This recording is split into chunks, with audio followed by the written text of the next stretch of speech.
of things do you celebrate? Holidays. What else? What else do you celebrate? Christmas, yeah. Birthdays, yeah. In the Bible, well, let me ask you this. Let me ask you this first. When you have your birthday, do you get to pick what kind of cake you have? Yeah? What kind do you pick? You pick chocolate? You pick. What kind do you pick?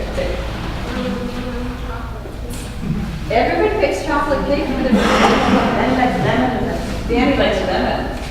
I used to like angel food cake with orange icing. That was what I liked.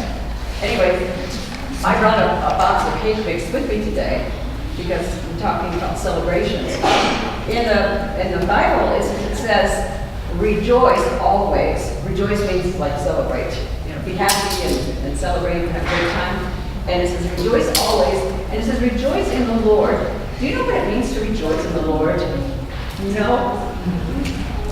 Well, I think it's a thought. I think that's a good thought. He says maybe it means being thankful. Maybe it means that we celebrate, like when we come to church and we sing the hymns, you know? So we're told that we should rejoice always and rejoice in the Lord.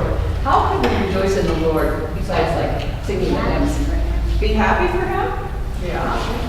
Thank Him. A party. Having a party. Yeah, you know, in my one church, we used to have a birthday party for Jesus every year at Christmas. Yeah, we did that. Was there a cake? Of course there was a cake. But it didn't have over 2,000 candles on it. No, it didn't have 2017 either. But no, we would bring presents. We would bring things for the church, like maybe some copy paper or some paper towels or things like that. We'd wrap them all up, and then the kids would get to open them. So it was pretty fun. So anyway, I want you to remember that we should always rejoice. We should always celebrate and be happy, and especially be happy for God and for God loving us and choosing us to be His children. You think you could do that? Yeah, okay. Let's pray. Dear Jesus, thank you for loving me. Help me to always be happy and celebrate the fact that you love me. Amen. A reading from Isaiah. O Lord, you are my God. I will exalt you. I will praise your name.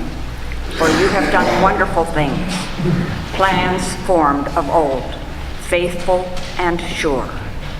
For you have made the city a heap, the fortified city a ruin. The palace of aliens is a city no more. It will never be rebuilt. Therefore, strong peoples will glorify you. Cities of ruthless nations will fear you. For you have been a refuge to the poor, a refuge to the needy in their distress, a shelter from the rainstorm and a shade from the heat. When the blast of the ruthless was like a winter rainstorm, the noise of aliens like heat in a dry place, you subdued the heat with the shade of clouds. The song of the ruthless was stilled. On this mountain, the Lord of hosts will make for all peoples a feast of rich food, a feast of well-aged wine, of rich food filled with marrow, of well-aged wine strained clear. And he will destroy on this mountain the shroud that is cast over all peoples, the sheet that is spread over all nations. He will swallow up death forever. Then the Lord God will wipe away the tears from all faces, and the disgrace of his people he will take away from all the earth. For the Lord has spoken. It will be said on that day, Lo, this is our God. We have waited for him, so that he might save us. This is the Lord for whom we have waited. Let us be glad and rejoice in his salvation.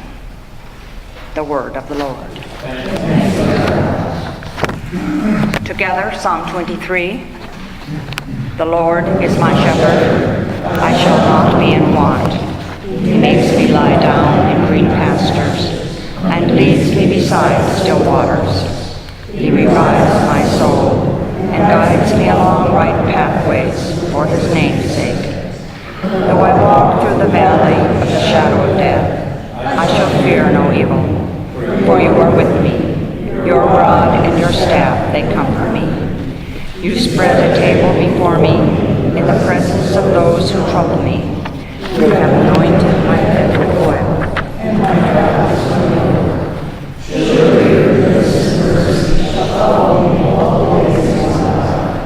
And I will dwell in the house of the Lord forever. A reading from the letter of Paul to the Philippians.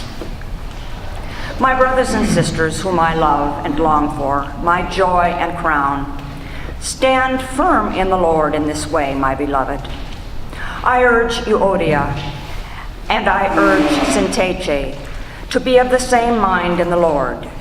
Yes, and I ask you also, my loyal companion, help these women, for they have struggled beside me in the work of the gospel, together with Clement and the rest of my co-workers, whose names are in the book of life. Rejoice in the Lord always. Again I will say, rejoice. Let your gentleness be known to everyone. The Lord is near. Do not worry about anything, but in everything, by prayer and supplication with thanksgiving, let your requests be known to God. And the peace of God, which surpasses all understanding, will guard your hearts and your minds in Christ Jesus. Finally, beloved, whatever is true, whatever is honorable, whatever is just, whatever is pure, whatever is pleasing, whatever is commendable, if there is any excellence, and if there is anything worthy of praise, think about these things. Keep on doing the things that you have learned and received and heard and seen in me, and the God of peace will be with you. The word of the Lord. The Holy Gospel of our Lord and Savior Jesus Christ according to Matthew. Glory to you, Lord Christ. Once more Jesus spoke to them in parables, saying, the kingdom of heaven may be compared to a king who gave a wedding banquet for his son. He sent his slaves to call those who had been invited to the wedding banquet, but they would not come. Again, he sent other slaves, saying, tell those who have been invited, look, I have prepared my dinner. My oxen and my fat calves have been slaughtered, and everything is ready. Come to the wedding banquet. But they made light of it and went away, one to his farm, another to his business, while the rest seized his slaves, mistreated them, and killed them. The king was enraged. He sent his troops, destroyed those murderers, and burned their city. He said to his slaves, the wedding is ready, but those invited were not worthy. Go therefore into the main streets and invite everyone you find to the wedding banquet. Those slaves went out into the streets and gathered all whom they found, both good and bad. So the wedding hall was filled with guests. But when the king came in to see the guests, he noticed a man there who was not wearing a wedding robe, and he said to him, friend, how did you get in here without a wedding robe? And he was speechless. Then the king said to the attendants, bind him hand and foot and throw him into the outer darkness, where there will be weeping and gnashing of teeth. For many are called, but few are chosen. Jesús comenzó a hablarles otra vez por medio de parábolas. Les dijo, sucede con el reino de los cielos como con un rey que hizo un banquete para la boda de su hijo. Mandó a sus criados que fueron a llamar a los invitados, pero estos no quisieron asistir. Volvió a mandar otros criados, encargándoles: digan a los invitados que ya tengo preparada la comida. Mandé matar mis reses y animales engordados, y todo está listo. Que vengan al banquete. Pero los invitados no hicieron caso. Uno de ellos se fue a sus terrenos, otro se fue a sus negocios, y los otros agarraron a los criados del rey y les maltrataron hasta matarlos. Entonces el rey se enojó mucho y ordenó a sus soldados que mataran a aquellos asesinos y quemaran su pueblo. Luego dijo a sus criados: el banquete está listo, pero aquellos invitados no merecían venir. Vayan pues ustedes a las calles principales y inviten al banquete a todos los que encuentren. Los criados salieron a las calles y reunieron a todos los que encontraron, malos y buenos.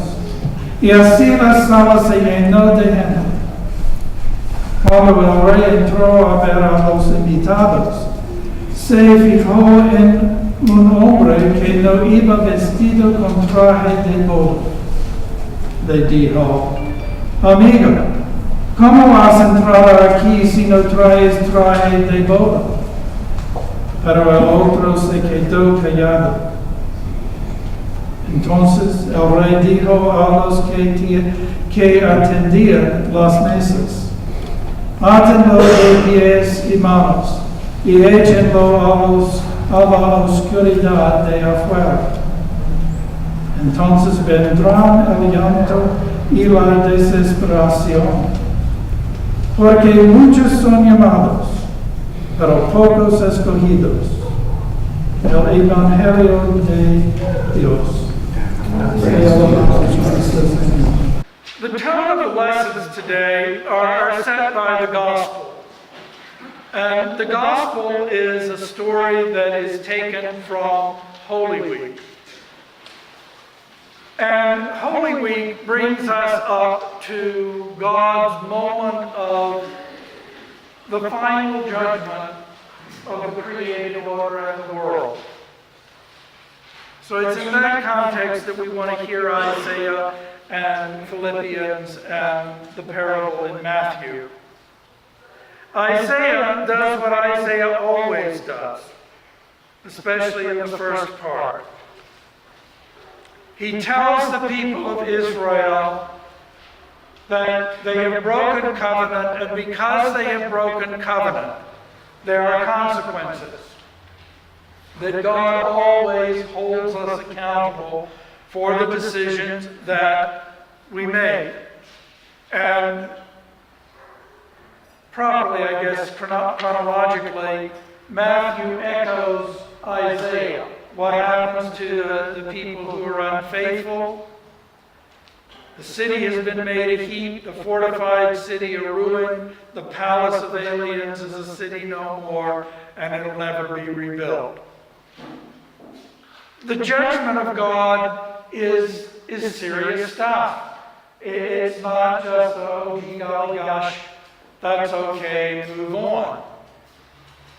You know, God in the Old Testament has a tendency in judgment to come down like a ton of bricks on your head. He also is extremely clear. You break covenant, here's what's going to happen. And in the case of Israel at this point, they're about to be sent off into the Babylonian exile. But Isaiah never leaves it simply there. Isaiah always does two important things. First of all, he says to the people, here's what you can do to repair the breach of relationship. Turn back to God and be faithful. So there's always in the prophetic message an invitation to return, an invitation to restoration, an invitation, as it were, to escape the severe impending punishment, judgment of God. And so the one who judges is also the one who will make for his people a feast of rich food, a feast of well-aged wines, of rich food filled with marrow, destroy the shroud that is cast over his people. God will wipe away all the tears from his people. And this tension is always present in the Old Testament, and it's always present in the New Testament, and it's always present right now. In the same moment is the possibility for sin and destruction and brokenness and evil and hurt. And there is at the same time also the possibility for life and growth, for creativity. And in that tension, you and I are called, as Israel was called, to decide where we're going to go, what we're going to choose. We have to make a choice. So life in that sense is one crisis after another. Some crises are more clear to us than other crises. But remember, the Greek word crisis doesn't mean the world is falling apart. Crisis means making a decision. A crisis is a deciding moment. And Isaiah says to the people, here's what you've done and here's what's possible.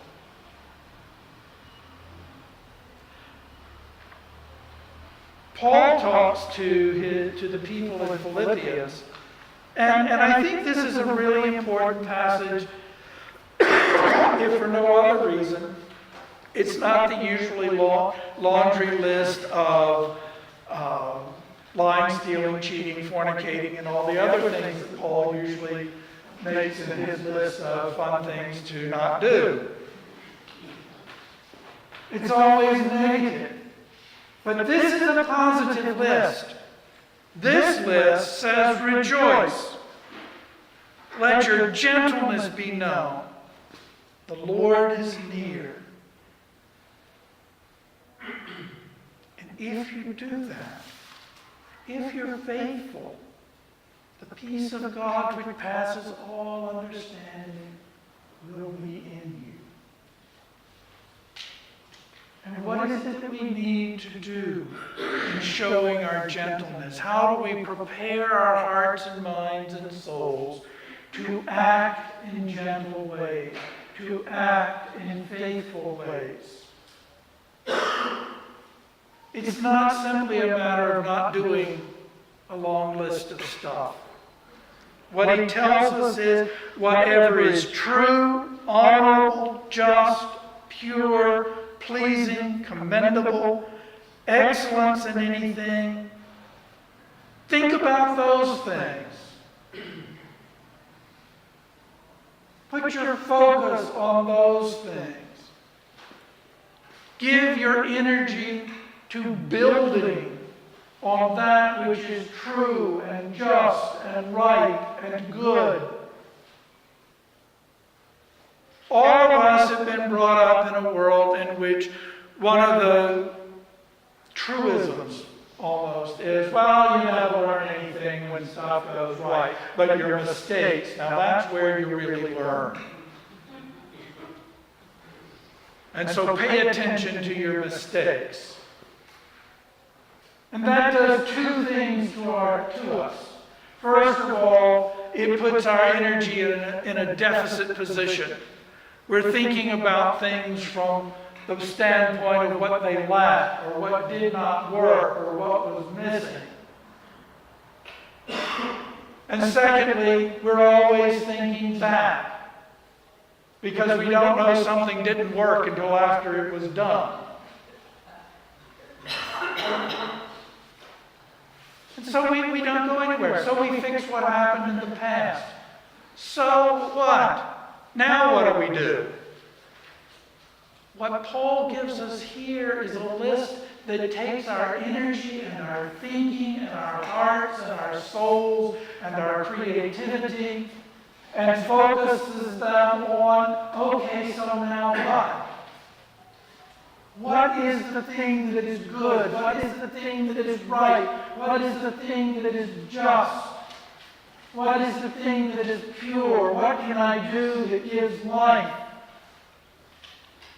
How can I take the gifts that God has given me, the power of my mind, the power of my heart and soul, of my whole being, and give that into the good of the world, in the little place that I occupy?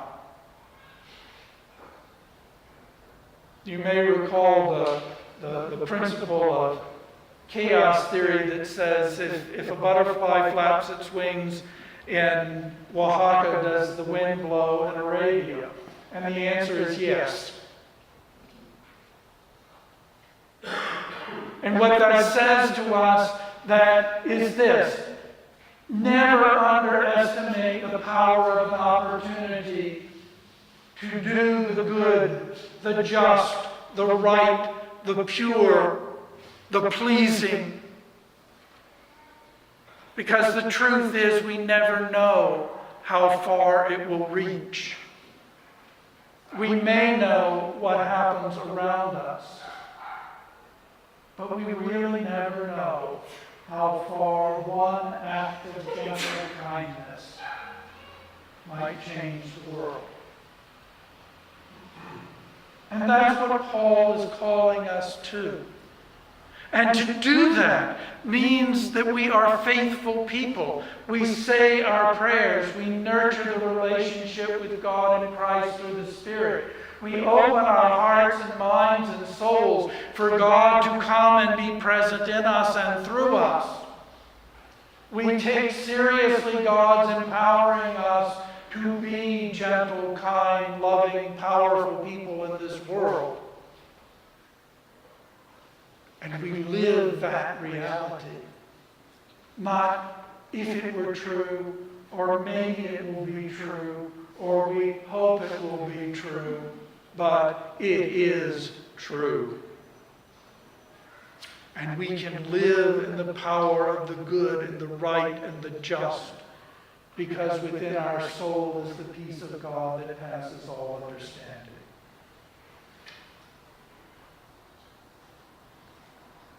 Then there's the gospel. This gospel is located in the middle of Holy Week. Jesus has come triumphantly into Jerusalem, and he's now teaching in the temple, and Matthew tells the story sharp.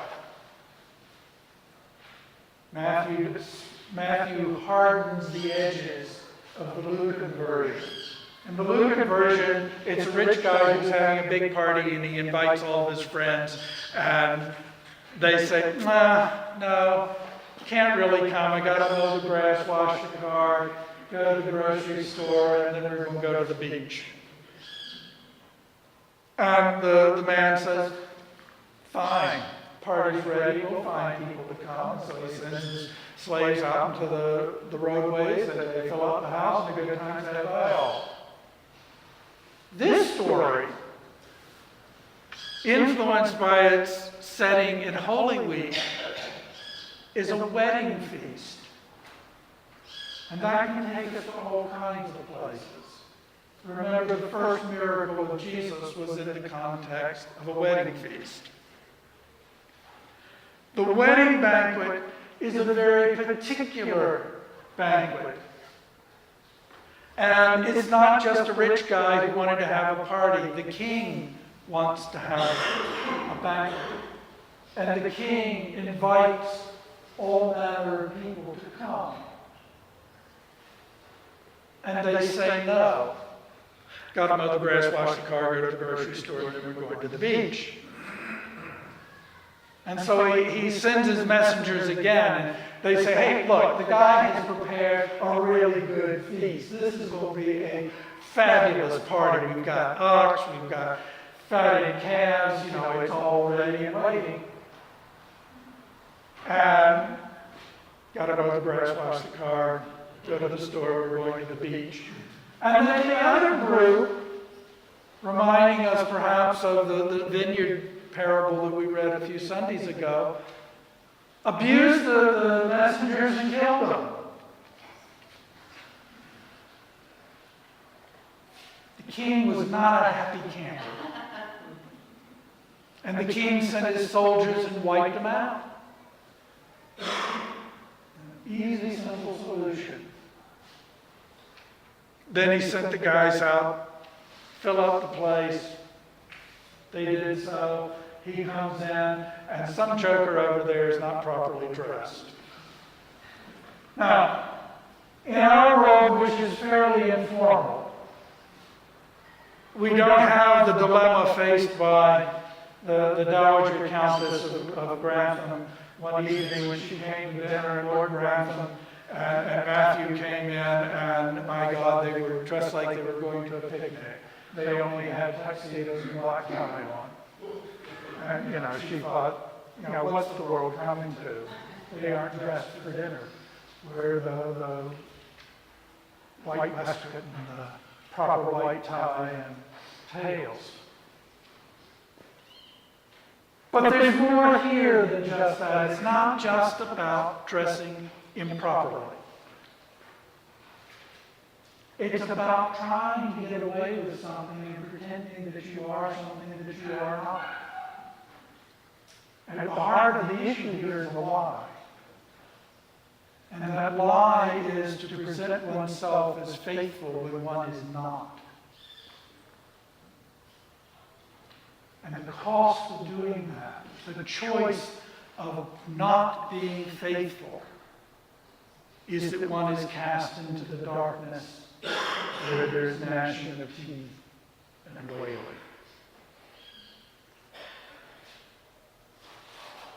Now, if we stopped there, we could all be really pretty depressed.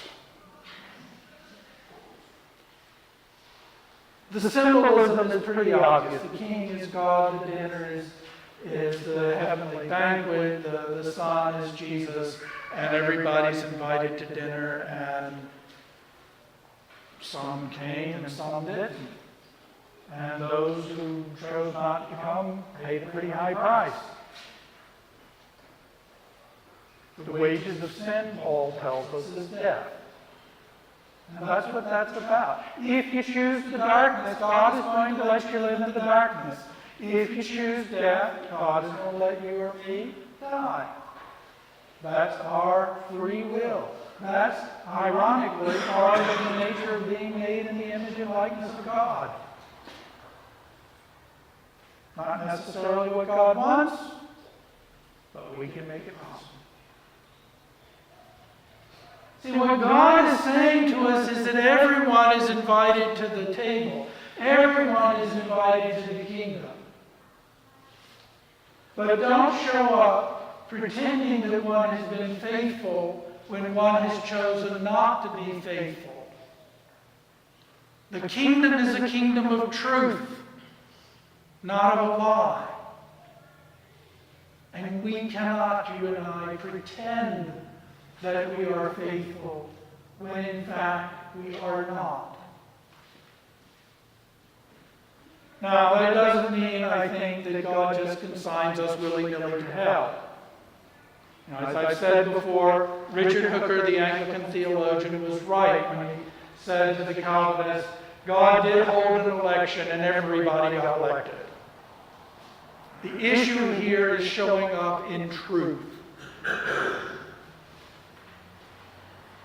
And I would say to you that you may be unfaithful. A person may be a horrendous person all their life. And if they show up at the doors of the kingdom and tell the truth about themselves and their life and ask for mercy, God will give it to them. And God will never deny it to anyone. The difference is telling the truth or not. The difference is the kind of stark reality of our truth. Named and owned and given to God, that opens the door and we are received with compassion and love and forgiveness. So it seems to me that each of us are called at this moment, at this time, in this world, to embody in ourselves the truth of who God has created us to be. And out of that truth, to do life, to live life, to give life as best we can. Not that we're going to do it perfectly, but that we're going to do it truthfully and faithfully. We're going to run off the rails and return. We're going to fly down the rails and rejoice.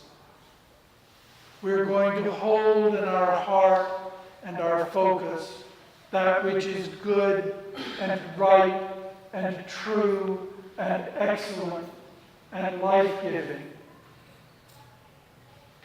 And with God's help in our little part of the world, we will faithfully live the life that God intends for us to live. Amen. You've seen the stewardship posters that seem to be kind of all over the place. And on those posters, there's a cross, and on that cross, it has a series of arrows.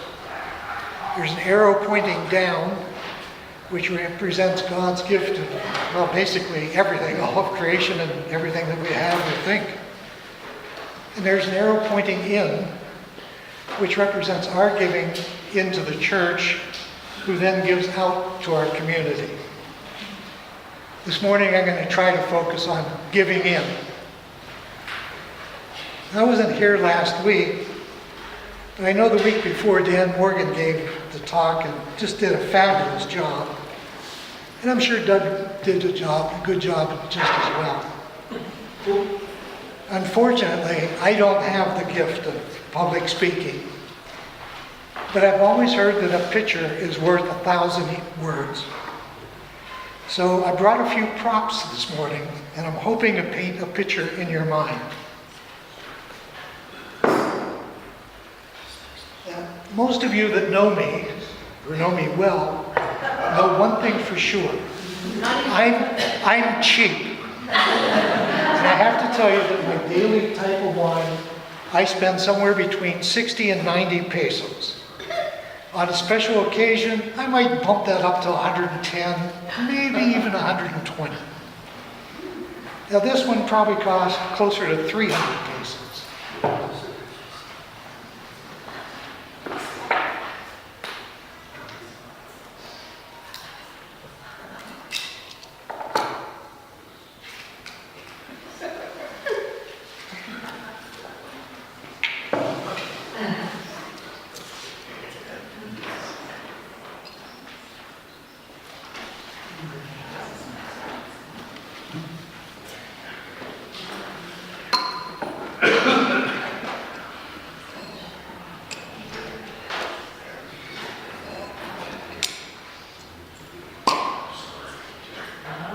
Smells like a good bottle.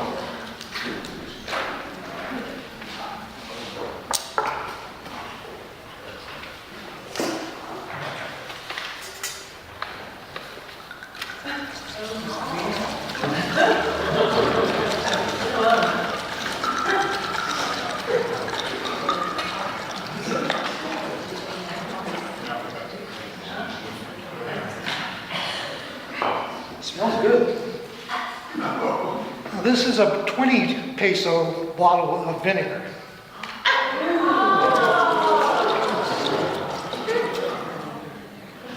Guess we'll never know how good that one is.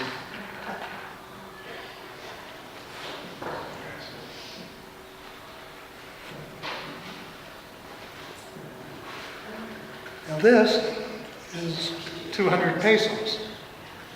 This is an amen flame.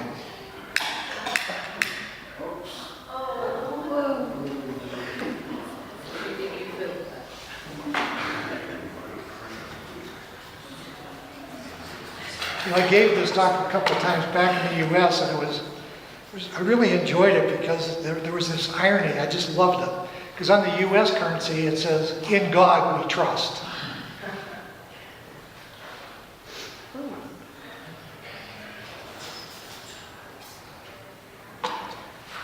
Now, of course, the church needs money. Every organization has to have money. And we could have used this money, what we spent to do this, to help the church pay its bills. Or we could have given it to the poor. Or it even could have went to helping me pay off my ongoing credit card debt. But you see, even back in the Old Testament times, people understood that they weren't deciding what to give God. They were deciding what of His they were going to keep. So they chose to take their very best, the first fruit, the pick of the litter. And they didn't quibble about it. They burnt it purely to the glory of God. I believe that this is still what each and every one of us are asked to do. Don't give the leftovers. Don't give the little bit that you won't even miss. Give from the top, give the first and best to God. Just give in.